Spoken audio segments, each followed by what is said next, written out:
Crypto enthusiasts have been the earliest adopters of NFTs, and that's really not a hot take to say that. However, cryptocurrencies have also been the bottleneck of NFT adoption. Crypto obviously offers a lot of amazing benefits. However, many people deny the benefits of NFTs simply because they do not see the value in cryptocurrencies. So today we're going to discuss some of the benefits of accepting traditional payment methods, such as credit and debit card, within an NFT project. Hello, I'm Taj, digitally known as Tropic Vibes, the host of Nifty Business, where we highlight NFTs and explore Web 3.0 as we move from pure speculation to creating real-world value.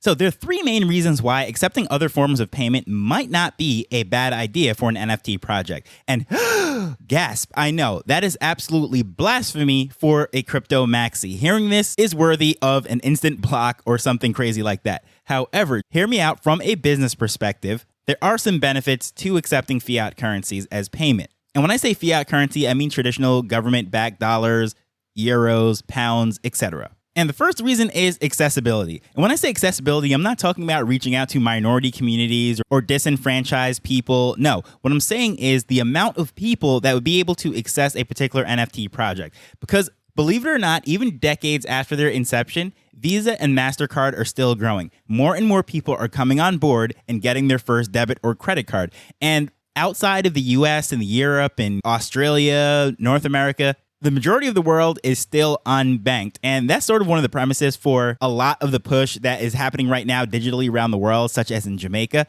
is because a lot of people do not even have a savings account and they go to the grocery store to cash any kind of checks that they have and what have you, because they just do not have any sort of interaction with the banking system.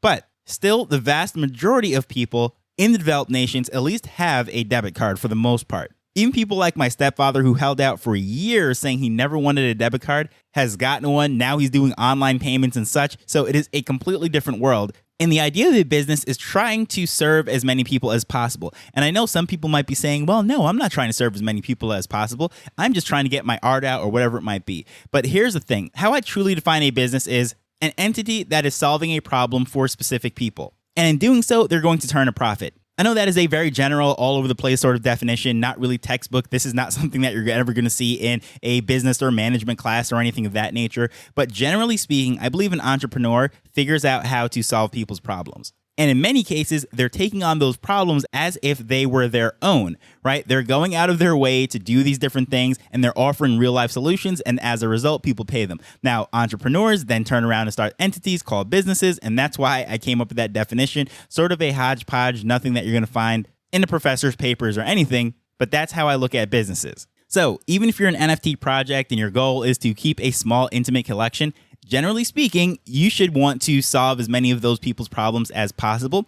And one of the easiest ways to be able to reach out to more people and solve more problems is by not limiting their accessibility with cryptocurrencies. Because one of the huge problems with that, it is a steep climb. You have to educate them about the wallets, getting seed phrases and so forth. And so many people can't even keep track of their passwords, much more asking them to write down the seed phrase. And one of the earlier episodes, I spoke about how one of my very good friends ended up having his seed phrase on his desk in his man cave, and his wife ended up throwing it away. And that completely just messed up his world as far as NFTs. Luckily, he's still back in the game and he's doing things within Web3. However, that was a hard pill for him to swallow.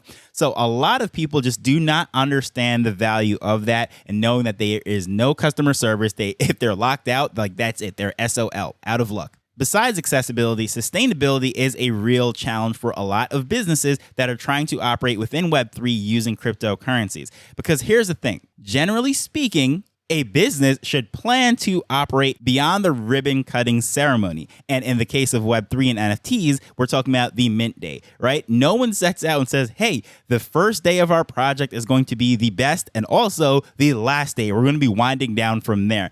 Of course, if that is the plan, that is called a rug pull. However, I'm going to assume that the people listening to this and the audience that I'm speaking to are not people trying to figure out how to do rug pulls. And these are people who are trying to hold legitimate NFTs, build sustainable companies within the space and so forth. And you're not looking for rug pulls. You're looking for legitimate things. So sustainability should be important, whether you're a collector of that particular project or you're the one who's putting them out, because hopefully this is something that's going to be around for the next year or 10 or beyond. And one of the problems with crypto is being so volatile is how do you budget? How do you figure out what you're actually making? That is a difficult decision for a team to try to figure out how they're going to budget all this stuff and try to make forecasts and so forth. And if you want an example of that, the interview when I spoke to Jessica and Sarah from the Rock Your Socks NFT, that was episode number 444. They spoke about how difficult it was for them to swallow the pill of knowing that the price of crypto was falling and they hadn't made the donations yet. So she went in her pocket and actually matched what people thought they were donating. Because if you're not familiar with that episode, just really quick in summary, what they did was they sold these NFTs, and once it sold out to 63, they were going to donate to a charity that helped to spread Down syndrome awareness and what have you. However, it took a little while for it to sell out. They originally started at the peak of everything when ETH was around 4,000, and by the time that donation was made, ETH was probably half the price. But because she didn't want to leave a bad taste in people's mouths that thought they were donating, I believe it was $90 or whatever it was at that time, she made up the difference. So out of her pocket, she matched it up to the top. Now, if she had simply converted it out to dollars to begin with, she wouldn't have had that problem. But then some people will say, well, then you're also missing out on the upside. So that is one of the things with the whole fluctuations, things going up and things going down. It's very hard to budget as a business that has real world expenses. And these things could come from anything from licenses, whatever deals it is. You might have to license out some technology, or you might have to license an IP or whatever. Then you also have your utilities, electric bills, website hosting, and servers. Not all staff is willing to be paid in crypto or in NFTs, so you might have to have assistants, you might have to have accountants, lawyers, and so forth that require dollars as payments or pounds, euros, wherever you are located in the world. And then some of those employees might have benefits packages. Like, what are you going to do? Time off, insurance, and so forth. You might have to pay for that using dollars. And then, of course, the big one is the government. The government wants their taxes in that local currency, with the exception of like El Salvador, who officially accepts Bitcoin and crypto as payments. But most governments want their sovereign funds, their fiat currency, to pay those taxes. And don't kid yourself, they want their money. But then, as I was saying earlier about the whole size of things, scalability is a huge problem. And I'm not speaking about the number of people that you can reach, but also the transactions per second that might be heavily limited by a particular blockchain. So for example, for Ethereum, you'll notice that during high traffic times, gas prices go through the roof. That's because it is supply and demand. It's just like Uber or any kind of surge pricing model the day before the Super Bowl or whatever it might be. The closer to an event, if it's sold out, there's a lot of hype around it, prices go up. Well, as far as what happens on a blockchain, it doesn't scale very well in most cases. You have the exceptions such as Polygon, Wax, and Sol. However, Ethereum, the big one that people love to talk about and really has all the attention,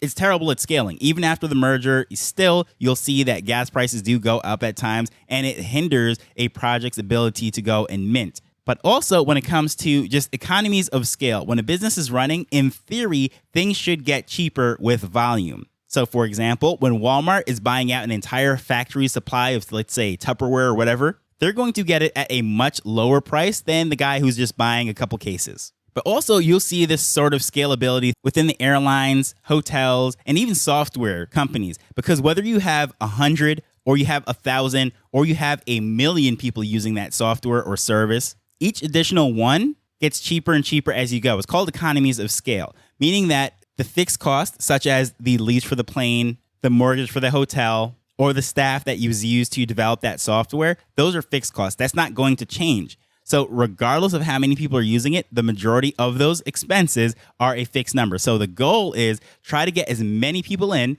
to help to cushion the impact of those fixed costs on the bottom line. So as far as being able to be more scalable as a business using debit and credit card payments over crypto, there's a lot of benefits from a business standpoint. And speaking of staff, in most companies, that is the number one expense. It's going to be a lot easier to find staff using fiat payments. As I said earlier, some people might accept crypto, but you're going to open up a pool. You're going to be able to find way more workers, a much more diverse talent pool, and so forth if you're paying them in traditional payment methods. Not to mention advertising. A lot of agencies or even Facebook or YouTube or whatever platform is being used to drive traffic to that project or business is probably not going to accept any kind of crypto payment. So that's going to have to be in dollars or whatever. And even decentralized businesses, such as if you're hosting this stuff using Arweave or something of that, you're still going to have some sort of expense. IPFS usually has some sort of gateway that you're going to have to pay for in dollars. So whether it's Pinata Cloud or any of the other services, there are expenses with a business. So there are some legitimate reasons as to why a project might want to consider accepting fiat payments. But speaking of projects that are developing into a business and actually taking these things into account, I cover a lot of them in the newsletter. Typically, I do one topic in these episodes, but the newsletter, I do a lot of different things. And in celebration of having over 50 issues, I'm giving away a Crypto Tech Women NFT. So if that is something that you're interested in, please make sure you're on the newsletter. It is at niftybusinessweek.com. Information will be in the show notes. More details will be coming out about that giveaway this weekend. However, either way, I just want to thank you for taking time to listen to this as we're learning and building Web3 together. So until next time, later. The Nifty Business Arrow is not investment advice. It provides insights and information within the space. As with anything, please do your own research before making a decision whether you're making an investment or a purchase.